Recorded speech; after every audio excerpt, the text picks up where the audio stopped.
Invocando a proteção divina, declaro aberta esta sessão. Conclamo os meus pares apreciarem a ata da última sessão. Nada havendo a ser anotado, modificado, registrado, dou-a por aprovada. Chamo a julgamento o processo 2.1 da pauta, processo número 125.068, embargos de declaração, prestação de contas de partido político, órgão de direção regional, embargante de Partido Socialista Brasileiro. Dr. Paulo César é o relator. O parecer pelo desprovimento dos embargos já está mantido, doutor Paulo.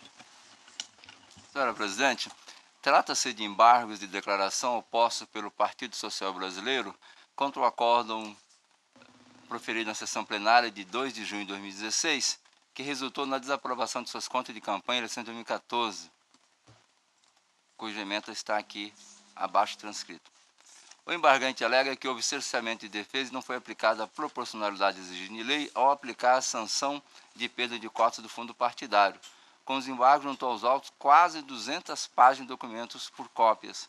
Requereu, afinal, o conhecimento e acolhimento dos presentes embargos. Ouvida, a Procuradora Regional Eleitoral destacou que documentos juntados em sede de embargos não podem ser admitidos, uma vez que incidem em preclusão temporal.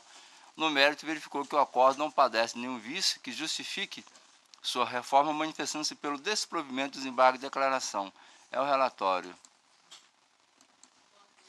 O parecer, Vossa Excelência pode prosseguir. Conheço dos embargos, pois são tempestivos e atendem aos demais requisitos processuais. Contudo, não merecem prosperar, pois nitidamente têm por objetivo único e exclusivamente rediscutir as questões já exaustivamente apreciadas por ocasião do julgamento que deu origem ao acórdão. Tanto que, com os embargos junto aos autos, quase 2 centenas de cópias de documentos, os quais, diga-se de passagem, deveriam ter sido juntados no momento oportuno. A propósito, como bem arguído pela Procuradora Regional Eleitoral, só se admite a juntada de documentos por ocasião de desembargo e declaração quando não foi oportunizada a parte se manifestar sobre pendências apontadas no relatório conclusivo ou questionamentos que tenham advindo da manifestação ministerial. Não é o caso dos autos. O embargante teve a oportunidade de se manifestar e assim o fez sobre todas as irregularidades detectadas no relatório preliminar, sendo que no relatório conclusivo, bem como na manifestação ministerial, não foram apontadas novas pendências. Aqui eu colaciono o precedente dessa acordo da lavra desembargador Luiz Ferreira, que não se admite em sede de embargos juntar documentos, bem como no TSE, da lavra do ministro Gilmar Mendes e do ministro Henrique Neves da Silva. No mais, nenhuma omissão ou contradição foi apontada pelo embargante, mas tão somente foi apresentado por ele, tópico a tópico. Foram 6 irregularidades consideradas para a desaprovação das contas, os motivos pelos quais entende que as contas não deveriam ser desaprovadas. Mas, como já dito, não se trata de omissão ou contradição nos embargos, mas tão somente resignação por parte do embargante e, por via de consequência, tentativa de discutir a matéria.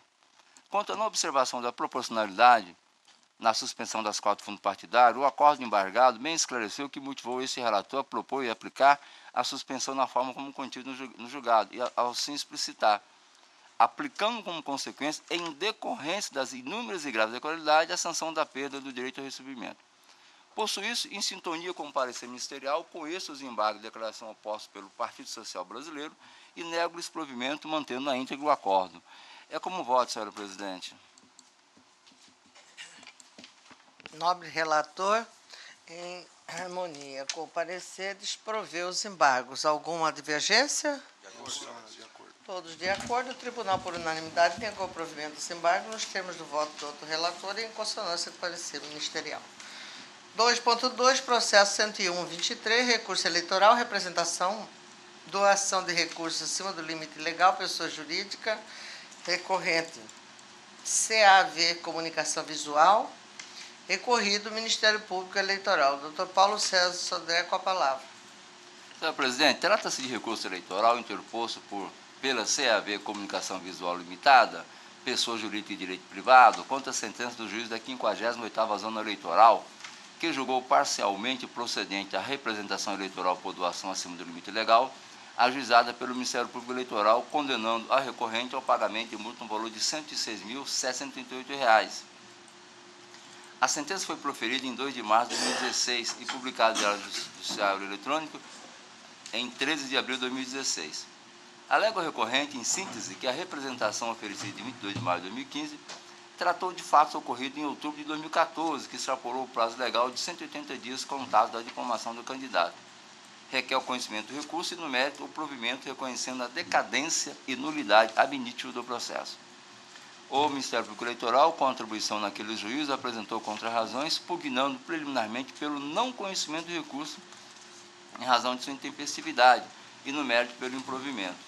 Ouvida, a Procuradora-Geral Eleitoral opinou no mesmo sentido, ou seja, pela intempestividade. É o relatório. Da Procuradoria. Obrigado, senhora presidente. Mantenho o parecer pelo não conhecimento do recurso. Devolvo a palavra, eminente relator. Senhora presidente, de uma maneira bem expedita, de fato é o caso de não conhecimento, o recurso foi intempestivo, o prazo recursal começou no dia seguinte, ao 14 de abril, e teve seu término no dia 16 de abril, o que implicaria na prorrogação do prazo para segunda-feira, que seria 18 de abril de 2016. Contudo, o recurso só foi protocolizado no dia 20 de abril, ou seja, 2 dias após o vencimento do prazo legal. Nesse sentido, de acordo com a legislação de regência, o recurso foi intempestivo. Por isso, eu não estou conhecendo o recurso em função da intempestividade.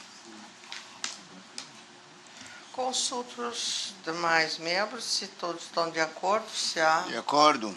Estou de acordo. O Tribunal, por unanimidade, não conhecendo o recurso, nos termos do voto do outro relator em consonância com o parecer ministerial.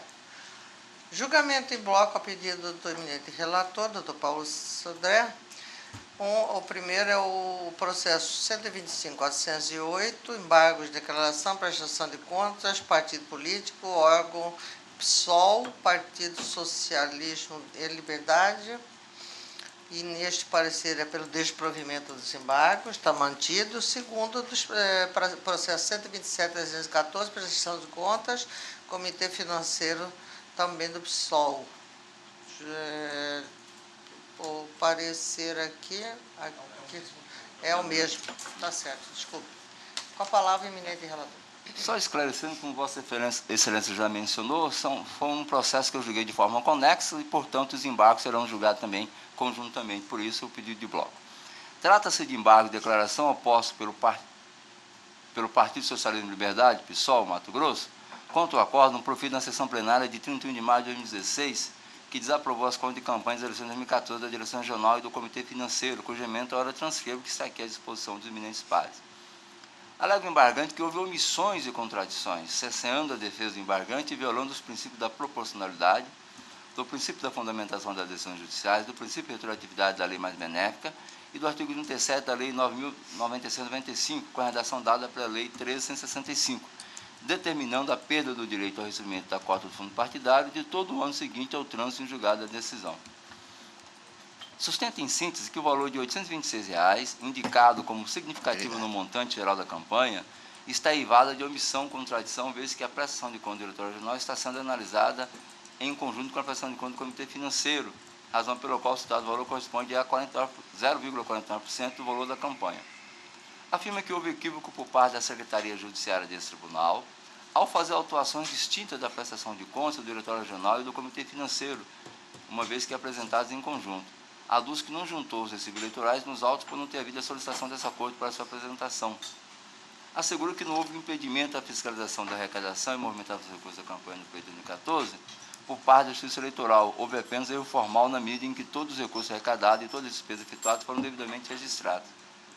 Requer a aplicação do artigo 37 da Lei 9.995, com a redação dada pela Lei 13.165, artigo esse que regulamentou de forma mais benéfica as questões acerca da possibilidade de perda de costas do fundo partidário, revogando o artigo 25 da Lei 9.504/97, por força do princípio da retroatividade da lei mais benéfica.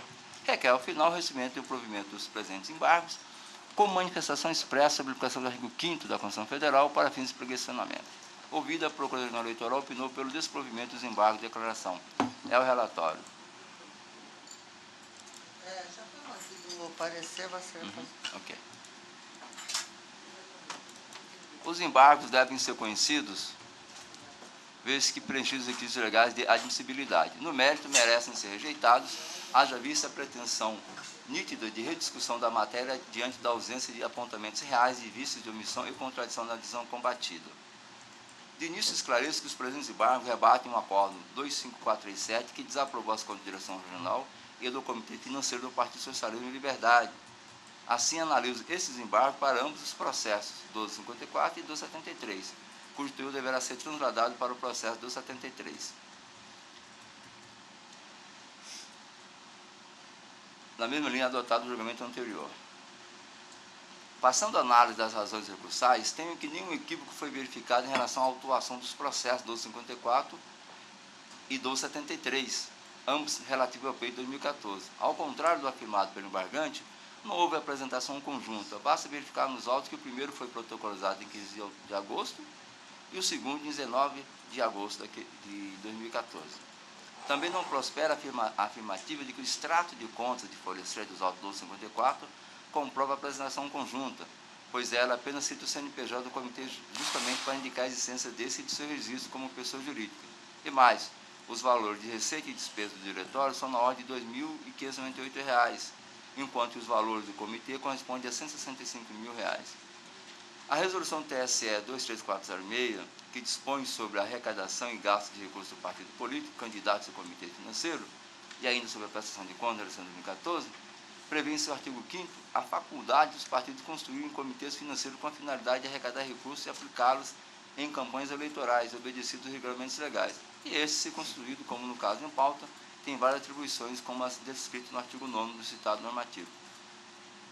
Em que pese o artigo 34 da resolução determinar que a prestação de contas dos comitês financeiros seja feita conjuntamente com a prestação de contas da direção do partido político que constituiu, o embargante o fez de forma separada e, por decisão desse relator, considerando que se tratava de processos conexos, foram reunidos fisicamente. Aliás, o embargante foi devidamente intimado para se manifestar em relação a essa decisão, mas quedou-se silente. Poderia, nessa oportunidade, ou melhor, naquela oportunidade, veicular os argumentos que traz a bala em sede desse embargo, mas não o fez.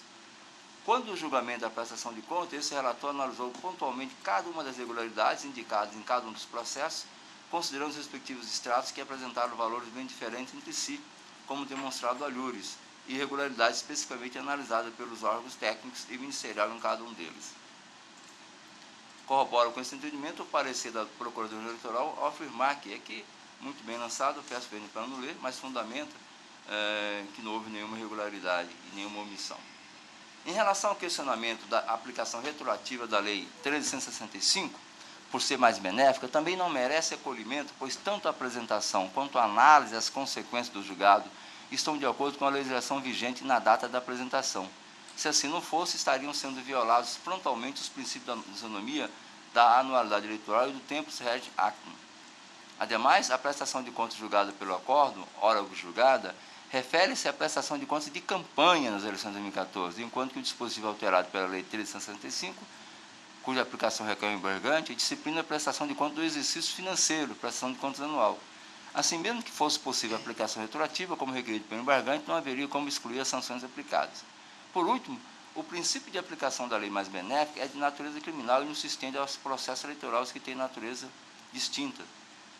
Nesse sentido, peço licença para colocar parte do bem lançado para ser ministerial, também bastante ilustrativo nessa questão. Há, inclusive, presidente desta Corte pela não aplicação retroativa da lei, da lavra do eminente membro dessa Corte, doutor Ricardo Gomes de Almeida, que aqui está transcrito. E, como bem mencionou a Procuradoria-Geral Eleitoral, apresenta o TSE, afastando a retroatividade da lei em caso semelhante a esse. E aqui é um caso bem peculiar, era o caso da impossibilidade de aplicação retroativa da Lei 12.34 ao pleito eleitoral de 2008, e a mesma matéria, sobre prestação de contas, da lavra da ministra Maria Tereza Rocha de Assis Moura.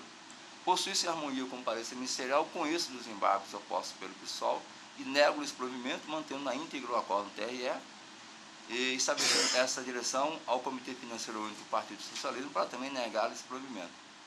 Aí estou determinando dar cópia para os dois processos. É como voto, senhora presidente. Desprovendo ambos. Desprovendo ambos. Eu consulto se todos estão de acordo com o eminente. De acordo. Todos de acordo, proclamo o tribunal por unanimidade negou provimento aos embargos nos termos do voto do relator em consonância com o parecer ministerial. Palavra livre, se alguém dela quiser te utilizar. Não há nada mais havendo a ser tratado. Agradecendo a presença de todos, declaro encerrada a presente sessão.